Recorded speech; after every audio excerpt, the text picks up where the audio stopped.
Yo, what's up sa inyo mga tol? So, palabas na naman tayo ngayon, no?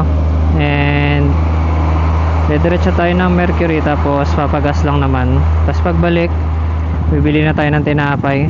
Nakabili na si na mama kanina ng ng tasty, kaya lang di na sila dumiretso sa Vans kasi nga traffic. Tapos sira pa ng daan dito, kawawa sasakyan dito mga tol. Hindi lang motor pati sasakyan, kasi pag motor kahit pa paano pwede kang gumilid, pwede mo iwasan yung mga malalalim na lubak. O yung lubak pa naman, yung gitna nun may mga natiiwang bato, so malaki possibility na tumama yung pangilalim ng sasakyan, no? Lalo na kapag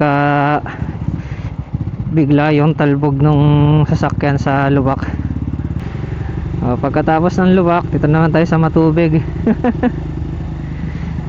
Ayun lang, may palikong truck. Pagas na muna tayo mga tol, no? Para mamaya pagkagaling natin ng Mercury, dire-diretso na tayo. Uy, ang lubak. Alright, dito tayo sa Petron.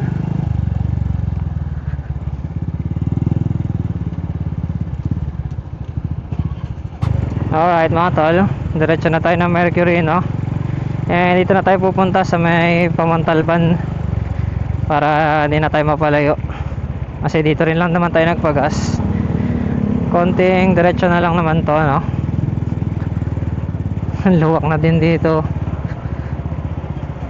Huling daan ko dito medyo mais-ayos pa to, Ngayon parang lalong nadagdagan yung luwak. Nakarating din tayo, no? Kaya lang tayo sa kabila, mukhang nakaayos dito. Ayusin natin yung ating parking. Pagod. Okay. Alright mga tol, nakabili rin tayo sa wakas.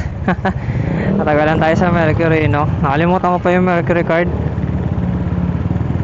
So diretso na tayo ngayon sa bakery, no? Sana may abutan na tayong Vans kasi hapon na ngayon, Kaya nga inuna ko na din dito sa Mercury para kumbaga pahapon tayo makarating sa bakery.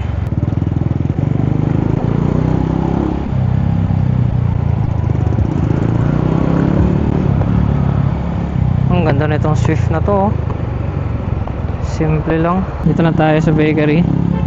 Ayan, park lang tayo. Alright mga tol, unfortunately wala tayong inabutan. So yun, nagpa-reserve na lang tayo. And titingnan natin kung makukuha natin bukas ng umaga, no? So pag maulan, baka si na mama na mag-pick up. Pag hindi maulan, tayo kukuha. And sa tingin ko mga tol, hanggang dito na lang muna ulit yung video natin for today. Mabilis ang video lang, kaya lang wala tayong nabiling tinapay. At least kahit pa paano nakabili naman tayo ng gamot sa Mercury, no?